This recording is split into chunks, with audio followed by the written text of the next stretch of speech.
So seen with the eyes of wisdom, or the two eyes of wisdom, are interdependence and impermanence.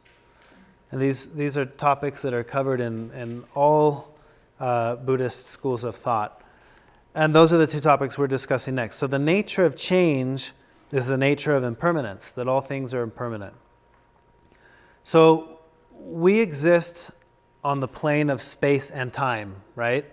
And in terms of time, we say all things are impermanent, meaning all things are constantly changing.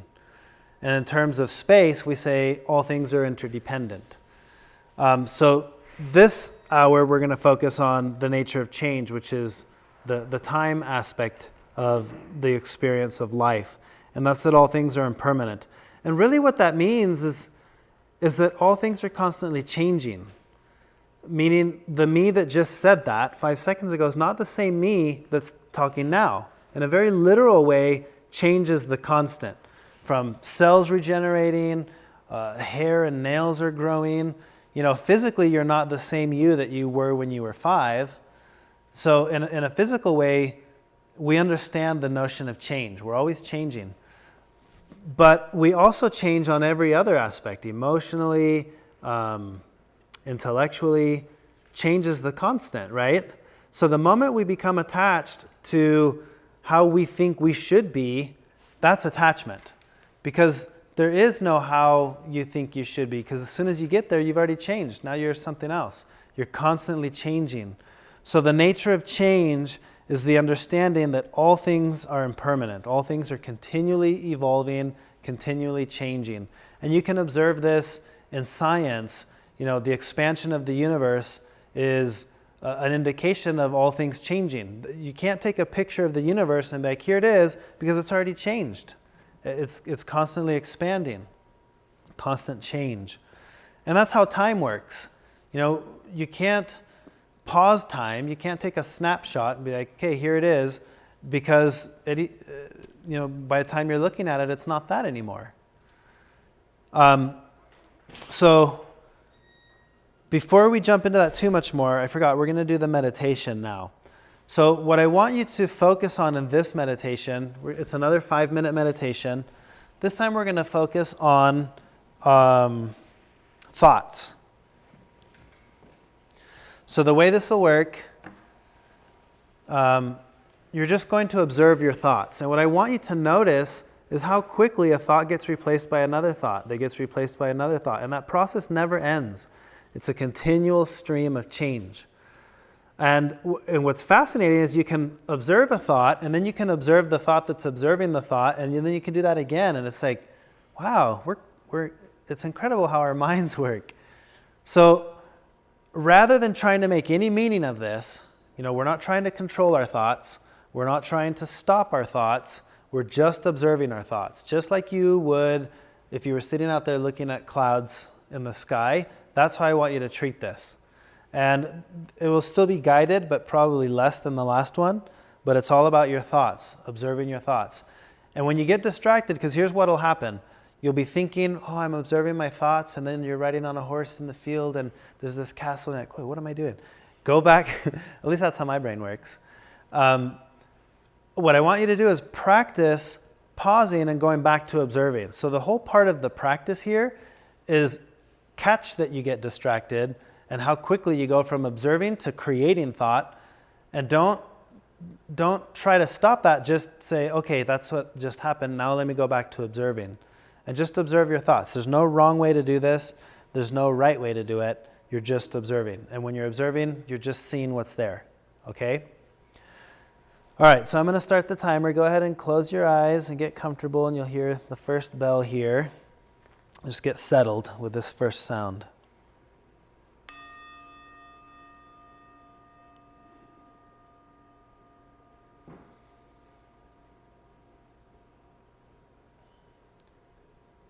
And bring your attention to your breath for a moment, just to be present to what you're experiencing.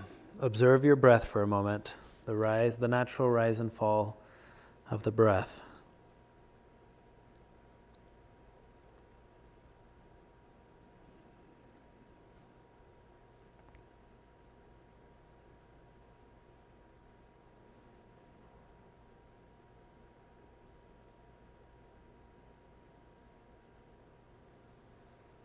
And now you're going to bring your attention just to your thoughts for a moment.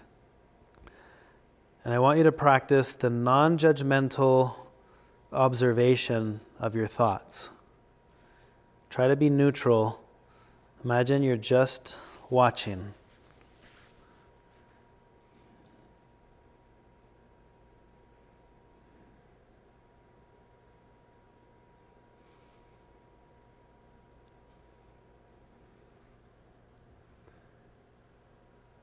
And you'll notice rather quickly how a thought can turn into a thought about the thought, and a thought about the thought about the thought.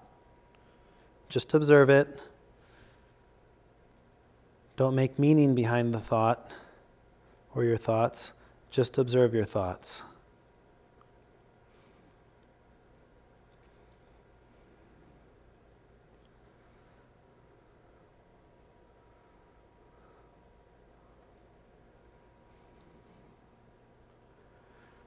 Observing our thoughts is one of the quickest ways to catch a glimpse of the nature of change.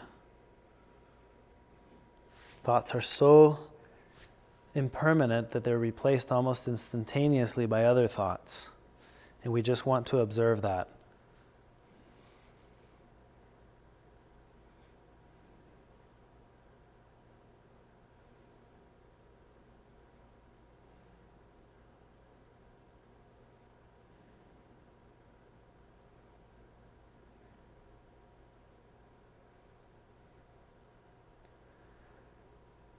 And remember, as you're observing your thoughts, it's not about right or wrong, good or bad.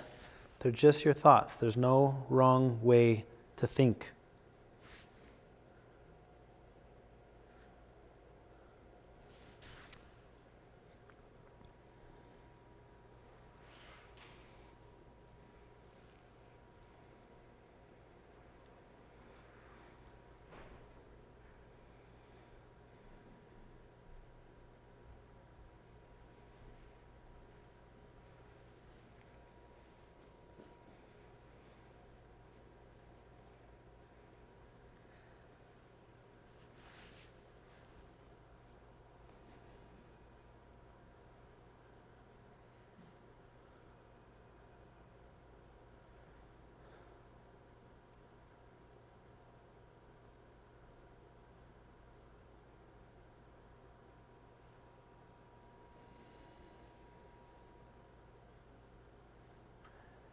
As you get distracted with thoughts, or if you get carried away in your thoughts, try to come back to a place of neutrality where you're just the observer. Like watching clouds or sitting on the porch and watching people just pass by. This is how you watch your thoughts.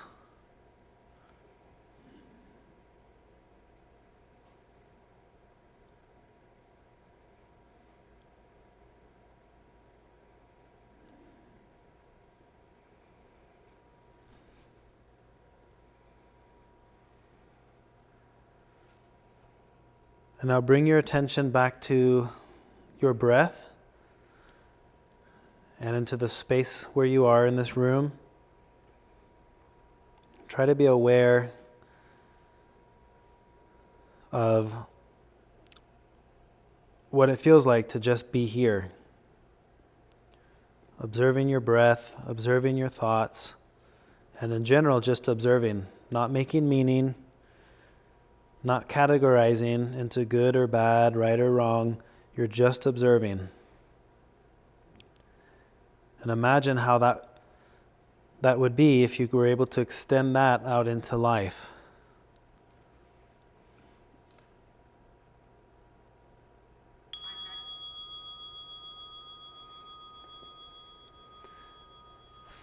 All right, now bring your attention back to the presentation and where we are. Do any of you have anything you want to share about that experience? I use that one before I go to bed, and I go to sleep really well. In the past, I always have trouble sleeping, and I just kind of do that mindfulness technique. That was very helpful to me personally. I always sleep at night. Good. Yeah, I like that. think it was just the first one I felt a lot lighter. This one, it was like, Okay. Great. I felt like I wanted to go to sleep. Yeah. I think with thoughts, it's harder than when we focus on our physical sensations. I think we don't do that a lot. So when you're focusing on that, it's kind of like, oh, I noticed this the other day sitting outside meditating and the wind blowing my arm hair. It's like, you don't focus and spend time on those sensations very often. But thoughts, we're lost in our thoughts all day long. So to sit and observe our thoughts, I think is a lot more difficult. It's a lot more difficult. The next one we're going to do is similar to this, but it's our emotions. And we'll pull up a certain thought and then observe what the thought does to make you experience an emotion. It's pretty interesting. All right. So as we talk about the nature of change, I've mentioned this a couple of times. The concept of good and bad is so subjective. What is good? What is bad? Well, there's a parable that I really enjoy. It's a Taoist parable, and it's a story that goes like this. There was an old Chinese man, a farmer, who was out plowing in his field, and out of the blue, a horse showed up. So he takes the horse and he puts it in the corral, and his neighbor comes running over and he says, "A horse showed up out of nowhere for you. This is amazing. You're so fortunate." And he says, "Well, who knows what is good and what is bad?" And he puts the horse away and goes about doing his thing. And then later that day, the horse jumps over the fence, breaks the corral, and runs away. And the neighbor comes running over and he's like, "Your horse, it jumped out, it broke your corral. This is horrible."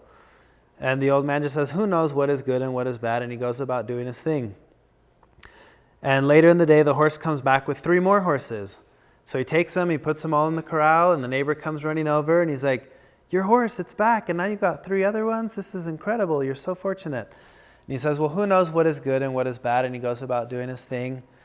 And later in the day, his son is out there trying to tame one of the horses so he can use it in the field. And he falls off and he breaks his leg. And the neighbor comes running over, and he's like, "Your only son, the only person who can help you.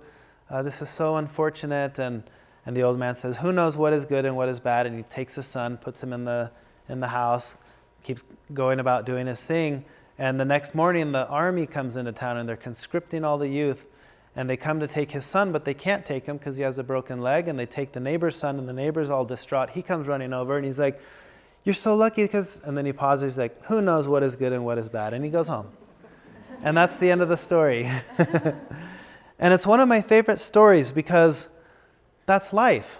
Life happens. Things happen in life.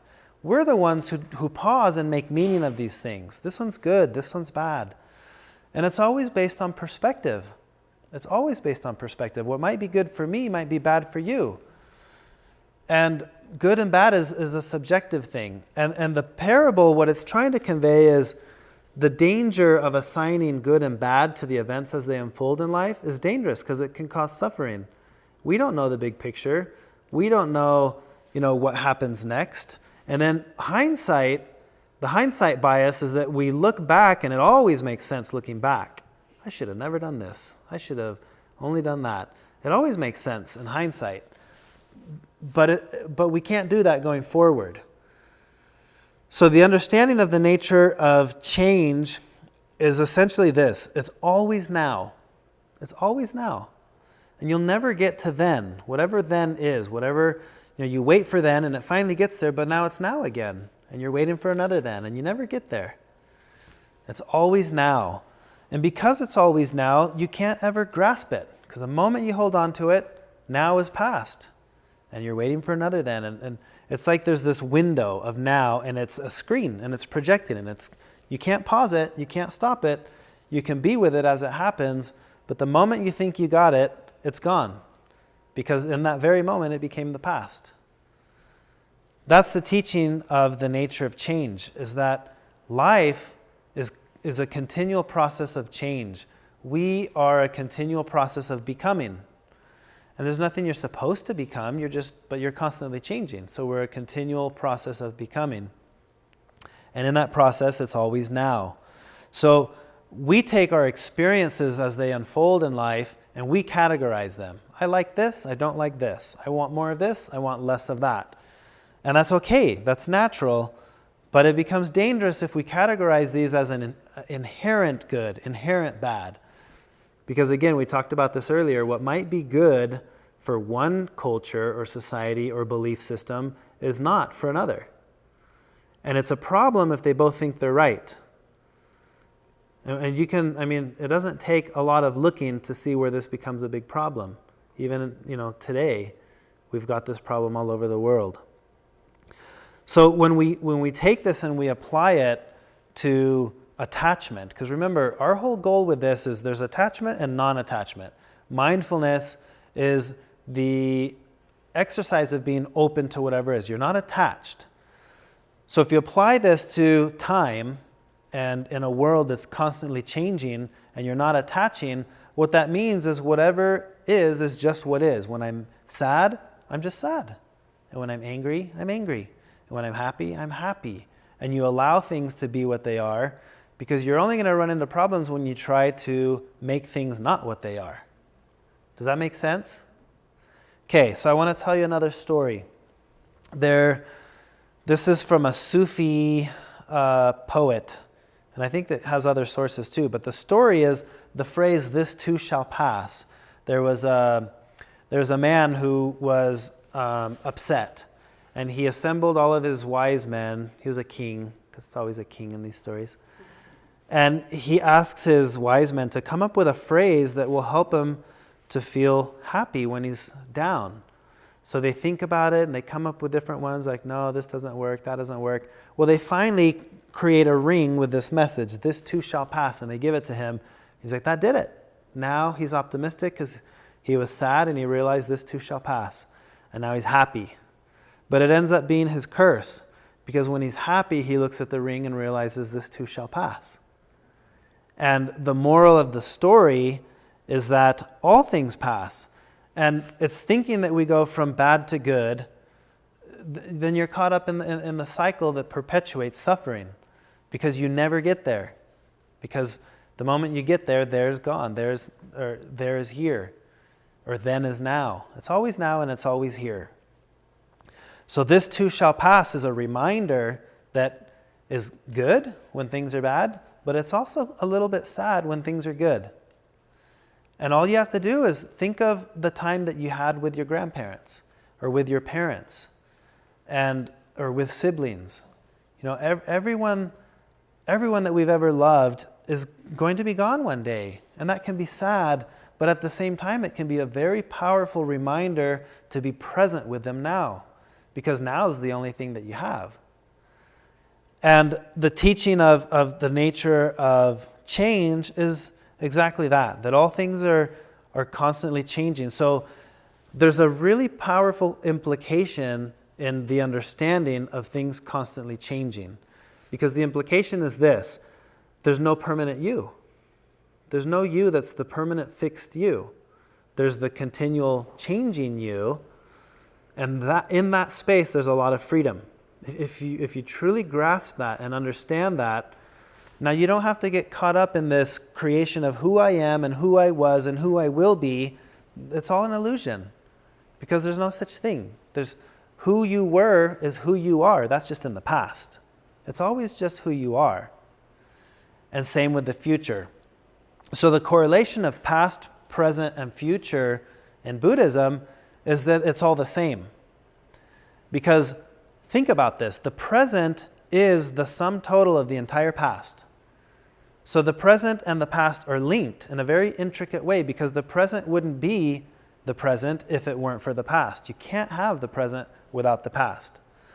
And this involves the experiences that you tend to say are good or bad, your memories, everything that's ever happened is the result of right now is all of that. And what's crazy is in this very present moment is the infinite combination of anything that will ever be in the future. No matter how the future turns out, it's happening right now. So it can only ever be now. You'll never have anything other than now. And there's a lot of power in understanding that, because our tendency is to think that we are independent from everything and that time is segmented. We segment time because it makes sense for us to distinguish past events and future events. But the truth is you can never get there. You'll never get to the future because it's only ever going to be now. And when you look at something like this is a perfect example of impermanence. While the flame is burning, it's burning because the causes and conditions are there for the flame to exist. There's fuel, there's oxygen, there was the initial action that led to the fire. All things allow this to be what it is. But this is the reminder that it's impermanent, because when the conditions cease to exist, then the event ceases to exist. And this, you can observe this in anything in nature. When humidity sucks air up high and then it cools, and then all of the moisture that was in the air, it starts to rain. These are all processes of continual change. It doesn't rain forever, and it doesn't stay dry forever, because there's nothing that's permanent and fixed. Everything is in motion and changing. And the first component of that is time. The second one is what we're going to discuss in the next module, which is taking the same thinking and applying it to space, interdependence. So all things are impermanent. Now, one of the things that I like to talk about when talking about impermanence is knowledge. Because what I knew 5 years ago is not what I know now. And I can only presume that what I'll know 5 years from now is different than what I'll know right now, right? But keeping in mind that it's always now. So this is Plato's allegory of the cave. And in Plato's allegory of the cave, the story goes that there was a prisoner who at one point was bound with the other prisoners in such a way that they could only see the shadows on the wall. And the shadows were of things inside the cave. And this prisoner, after time, this is all they've ever known. That's where they've been their whole lives. He escapes and he gets out. And what he sees when he's out there is a whole new reality. And the world is different, because what he thought was one thing, the shadow of a thing was not the same thing as the thing itself. And then that only expands, and now he's experiencing a whole different world.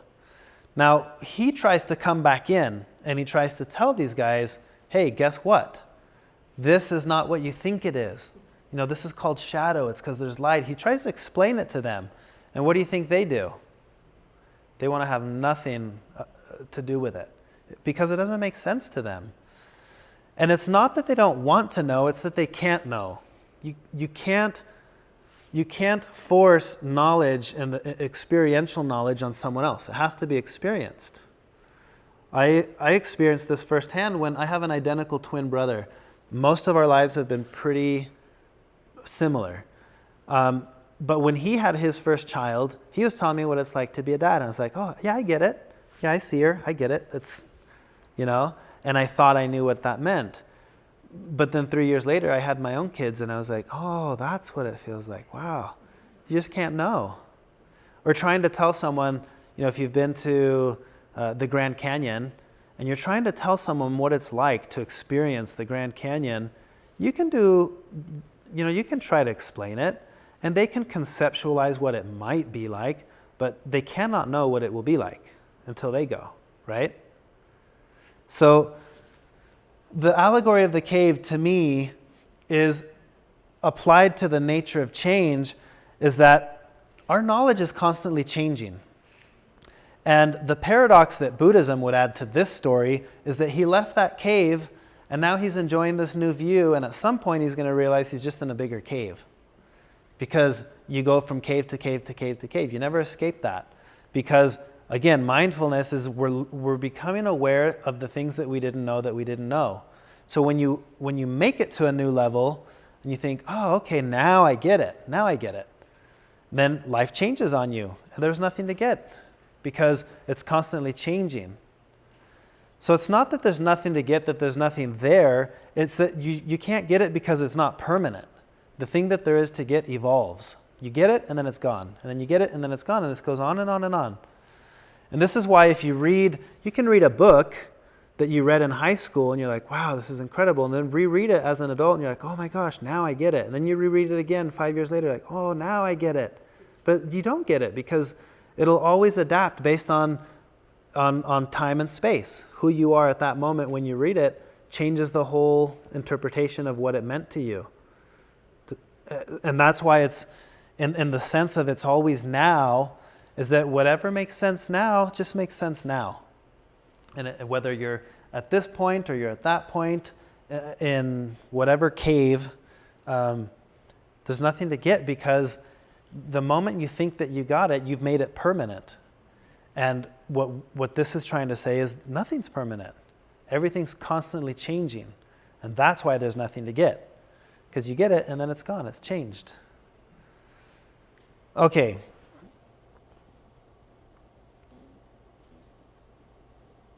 I already talked about that. Okay. So do you have any questions about this? The concept of the nature of change. I want to talk a little bit about the implication this has with the sense of self.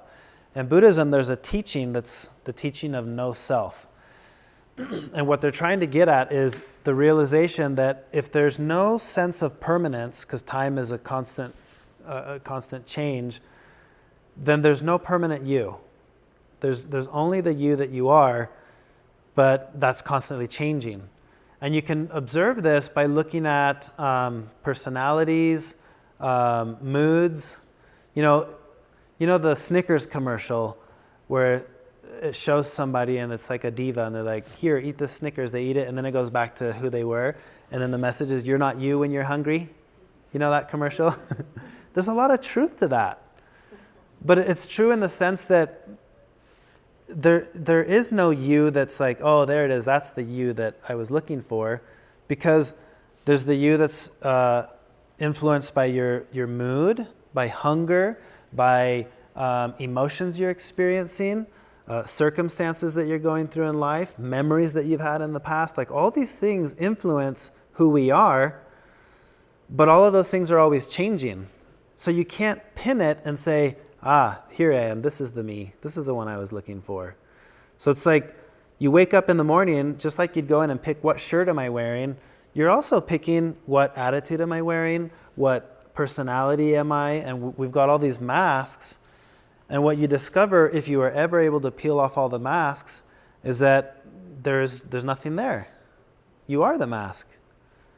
And you are whatever you are based on everything that makes you that. I like to say, I am the sum total of everything that makes me me. That's what I am. And we pause and assign things. I am, I mentioned before, I'm an American. Well, I'm also Mexican. So that gets conflicting. I am whatever I want to add there. My political views, religious views, you name it. Whatever it is, none of that's actually me. Even to say, we mentioned earlier about Western thinking. It's like, well, I'm a Westerner. That's the only way I know how to think. Even that's not me either. If I would have been born 2,000 years ago in India, I'd think a lot differently than I am now. And there's power in realizing that and understanding you can't pin yourself and be like, this is it. That's the me. There is no me. There's just you in combination with everything that makes you you. From memories to emotions to circumstances to the time in which you live, the place in which you live. And there you are. You're the sum total of everything that makes you you. So at best, the most you could ever say when asked, well, who are you? I'm me. I could never be anything other than me. And anything that I add to that is impermanent. Or it's interdependent with something else.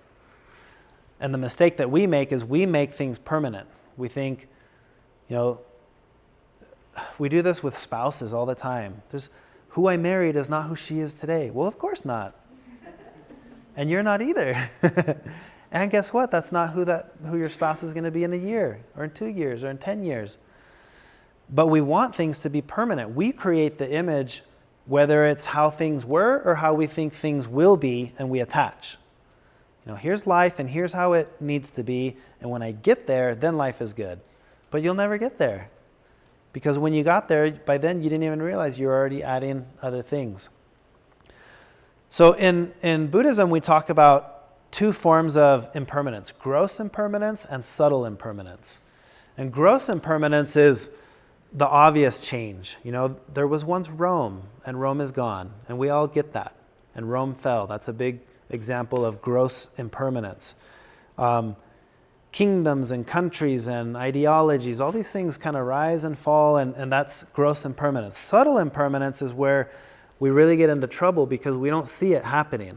Subtle impermanence is your cells are changing, the knowledge you're acquiring in life is changing you, the experiences that you go through in life are changing you. Those are all the subtle changes that we typically don't see them happening. But then you look back and you realize, oh, the me from now is very different than the me from a year ago. Because remember, hindsight makes sense, right? But we don't see it as it's happening. So when John says something and offends me now, he's offended me as if there's a me to offend. What, the me that's standing here? Like, because he doesn't like my socks? What did he do? Like, there's power in understanding that there's no me to be offended. Yeah, maybe he doesn't like something I said, but yeah, that was me 2 minutes ago, you know? And we make things permanent. Not only is he offending the me that doesn't exist anymore, I'm mad at the him that doesn't exist anymore. Because maybe John from a year ago said something that made me mad, but that's not who he is today. Does that make sense? Can you see how easily and quickly we attach permanence to things in life? I think of different friendships I've had. And in fact, this morning I had a message from someone who was asking me to help her understand or clarify why it's so painful when we lose a friendship. I had this friendship, it was everything, and now it's dissolving, and I don't want to let go. I want it to keep going on. And I was thinking about that in my own life. Friendships I've had, they evolve. And there's this friendship that made sense at one point in life that doesn't now. But by making it permanent, I'm thinking we're not friends. But that's very different than recognizing we're not friends now. You know? Because we might be friends in a year.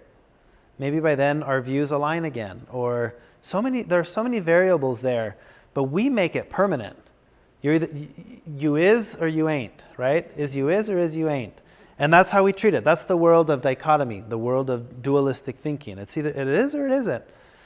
And what Buddhism is trying to help you understand is it can be both. It can be that it is and it's not. And it's all a matter of what? Time and space and perspective. Think about music. When you're listening to a really good song that you enjoy, you don't hold it. You don't pause it on this one note and let that note go on for the next 3 minutes. You would never do that. Because what makes it beautiful is the fact that it's constantly changing.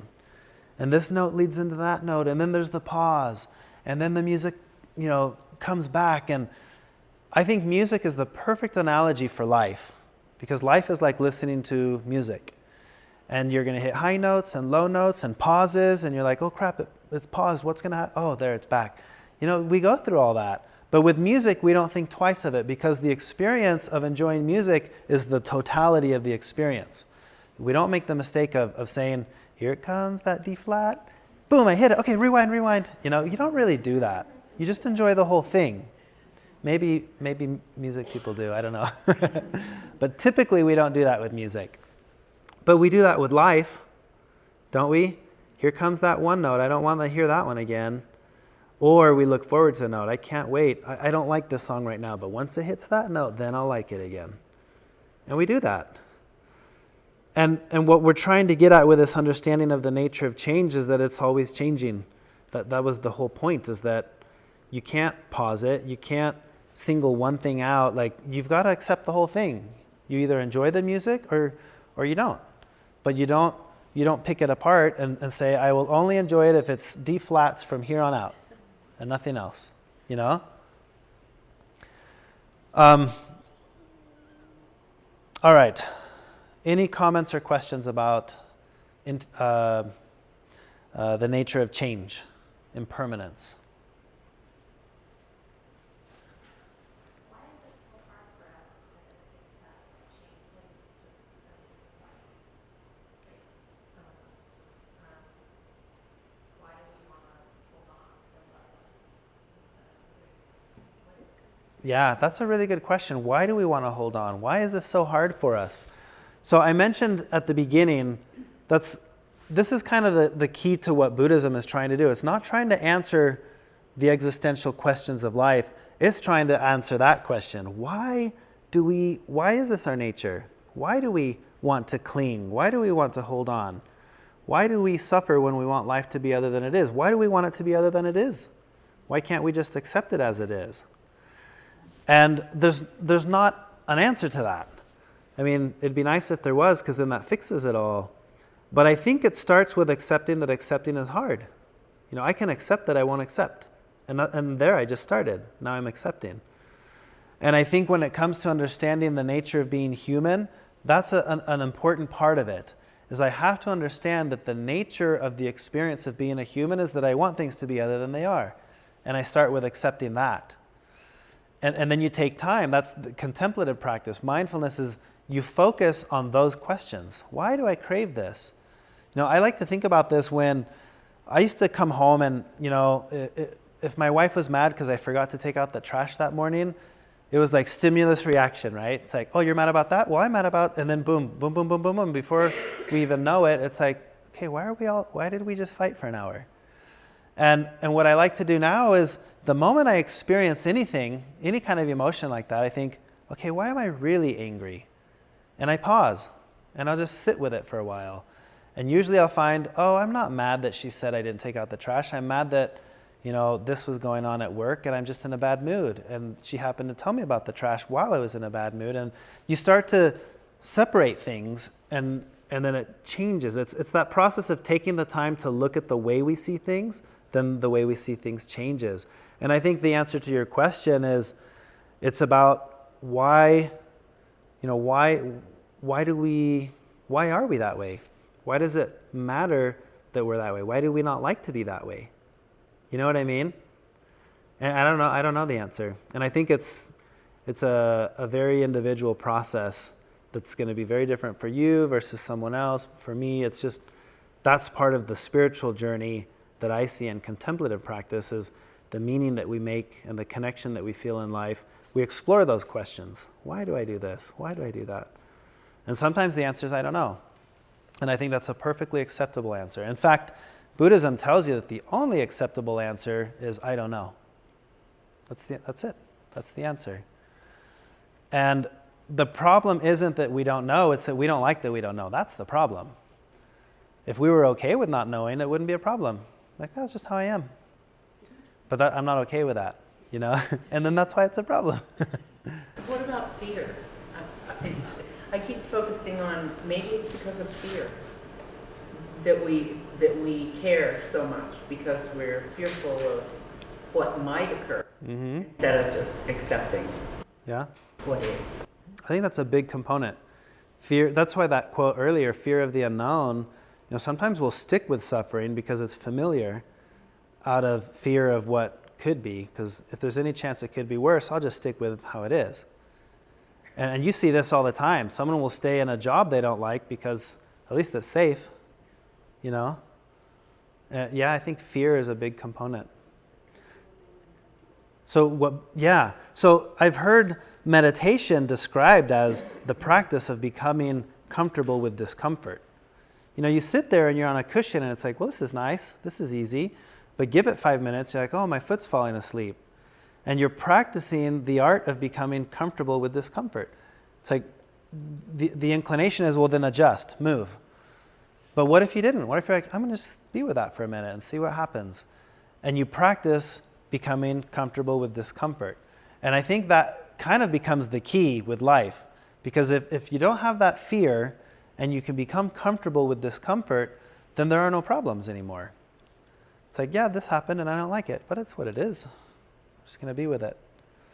And this is different. I'm going to address this in another module. This is not implying resignation.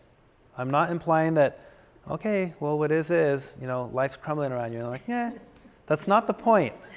Because acceptance is very different than resignation. In fact, if you think about this, think of like the 12-step program for Alcoholics Anonymous. The first step is acceptance. And what that means is they have to accept that they have a problem in the first place. because without accepting, there's no action. And I think acceptance in the mindfulness world, it's similar. We have to accept that that's our reality, is that I don't like this reality. And if I can accept that first, then I can work with it. Because the mistake I'm going to make is, well, I don't like that it's this. I'm going to figure out another way to fix it. And there you go, chasing that carrot again, because you're not going to find that. It's because the point is that there is no point, right?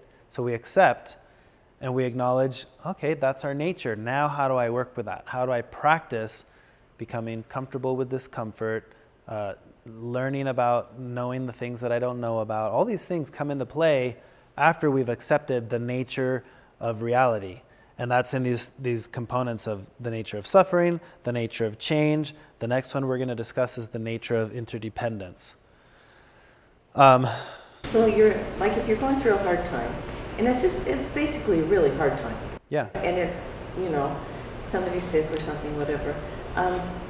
By accepting that you're in that spot, even though a lot of times you really don't want to be in that spot and you're not happy about it, I don't know, I don't get it. How do you accept it? Well, see, that's where it's a paradox, because you have to accept that you don't want to accept it too. You know what I mean? Yeah. It's this crazy paradox. But the thing is, you have no choice. It's the do happening. You can do whatever you want to do as long as it's in relation to the happening that allows you to do the doing. And I think that's where our delusion kind of comes into play, is we tend to think that we can do whatever, but you can't. You're free to do whatever you're free to do. And you're not free to do whatever you're not free to do. And you're like, oh, well, great, what does that mean? Well, I don't know, because it's different for you. But inside of that acceptance of how things are, I can, for example, I've heard this once with referring to money. And someone was talking about, I don't like my bank account. I don't like what I have in there. I want more. It's like, well, but you haven't accepted that that's what you have. Like, first you have to accept, but that's what I have. It's still okay to say, well, I don't like that and I want to do something about it. But nothing's going to happen until you first accept, but that's what it is. I think about Martin Luther King.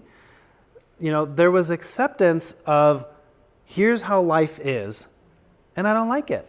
I need to do something about it. Now, he couldn't have done anything if he was delusional about it.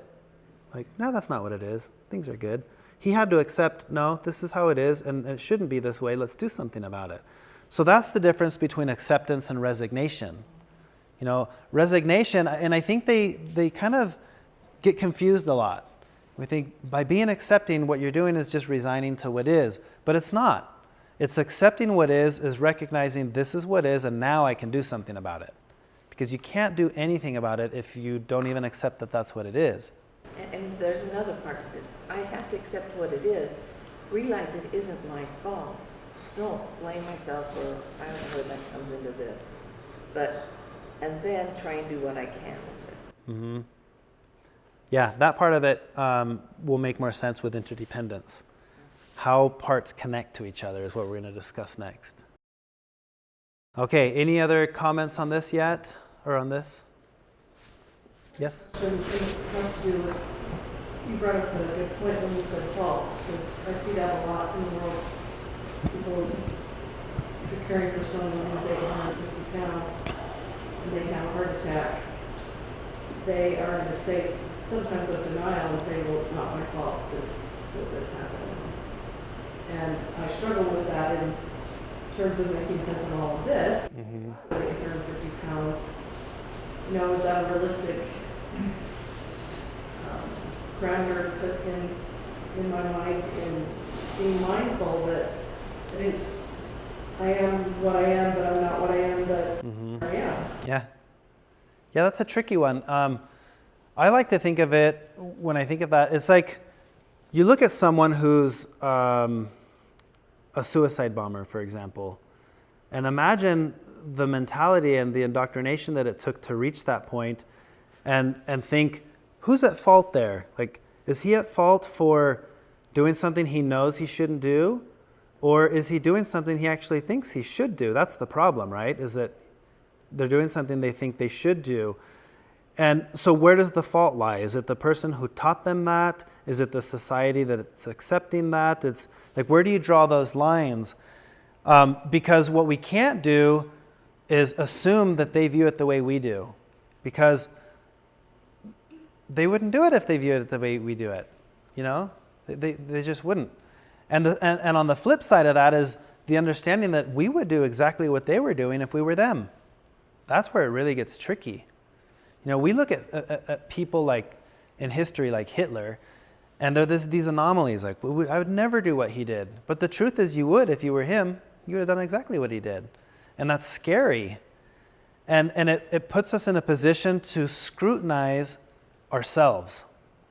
This is where I think with great doubt, great enlightenment, little doubt, little enlightenment, no doubt, no enlightenment really comes into play, because we can't understand what it would be like to be them, because we're not them, whatever them is, right? But we do know what it is to be me, and I know that to them, I'm them. So it's like, well, there is no them. There's only we. There's only us.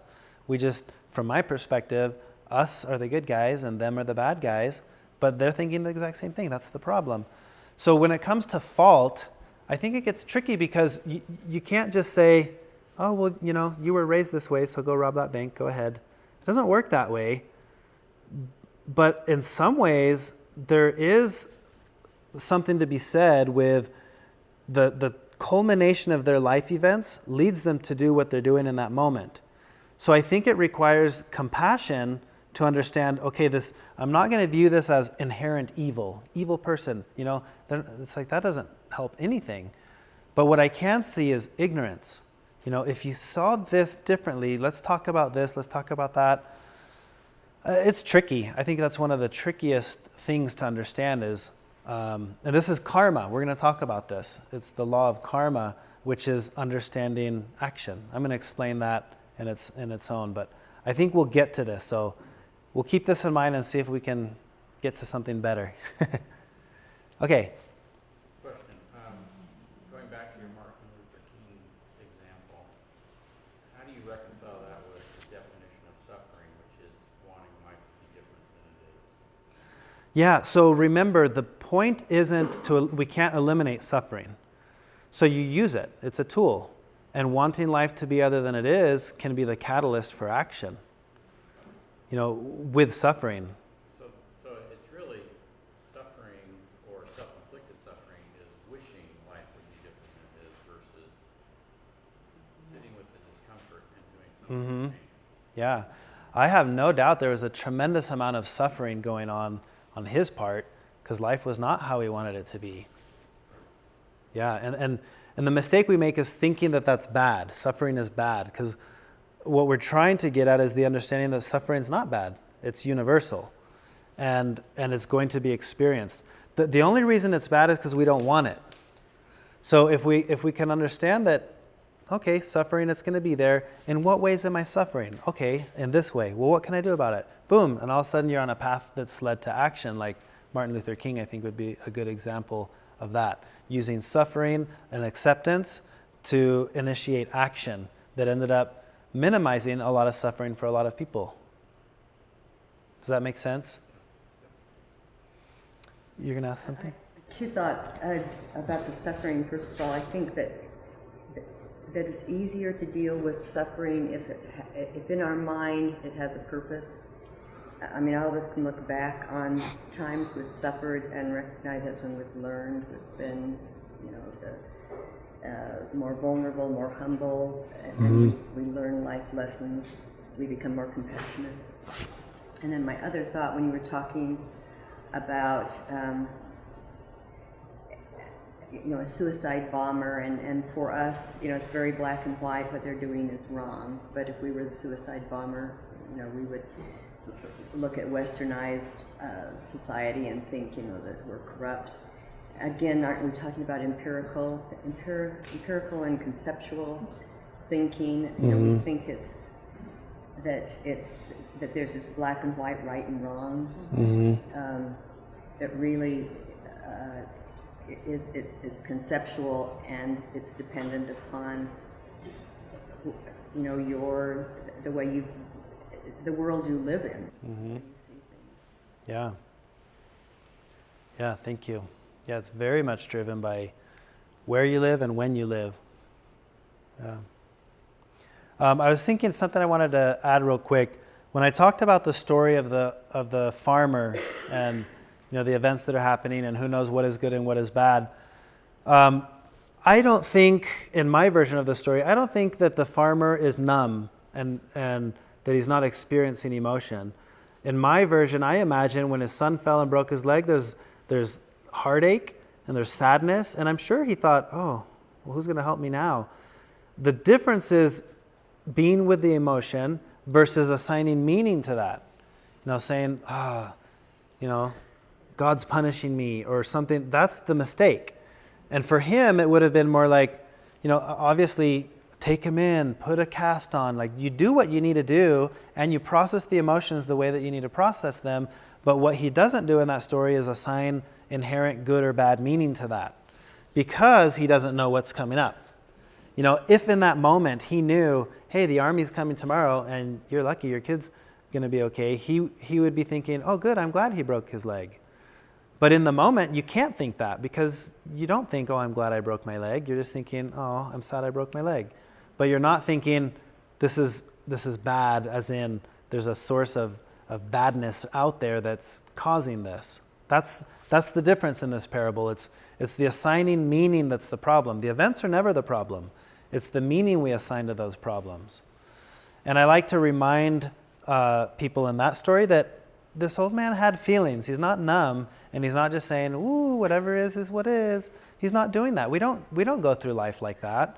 We experience the emotions. Things happen. I wreck my car, and I'm upset. Like, that's all natural and normal. But it gets dangerous when I think, okay, then this means it's a bad thing. I'm being punished. It's because I did this or whatever. That it can be dangerous to cross that line. It's assigning inherent goodness or badness to the events as they unfold is where we make the mistake. Because in terms of time, you don't get there. There can't be it's good or it's bad. It can only be what is what is, right? Now is always now. So we'll clarify that a bit more when we get into the next one, the nature of interdependence. We should have our lunch arriving soon. I don't know if it has. It did? Oh, good. I didn't see. That's another example of you don't notice things. I didn't see anyone come in. Isn't that funny? Have you guys ever seen Brain Games? It's a show on National Geographic. They talk about how limited our scope of attention is. And there's one example they give where these guys are on the stage and they're dancing, and one of them's wearing like a different color than the rest, so you're focused on him, and they tell you, watch the trick he's going to do, or something like that. So you're watching, and then it pauses, and they say, did you see the elephant in the back?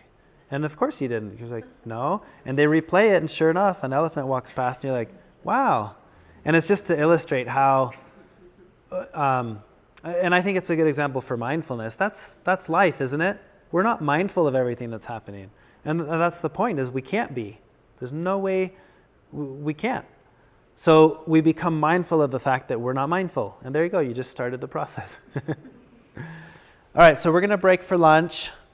We'll have it's an hour and 15 minutes-ish. So we'll start up again at 1:30 with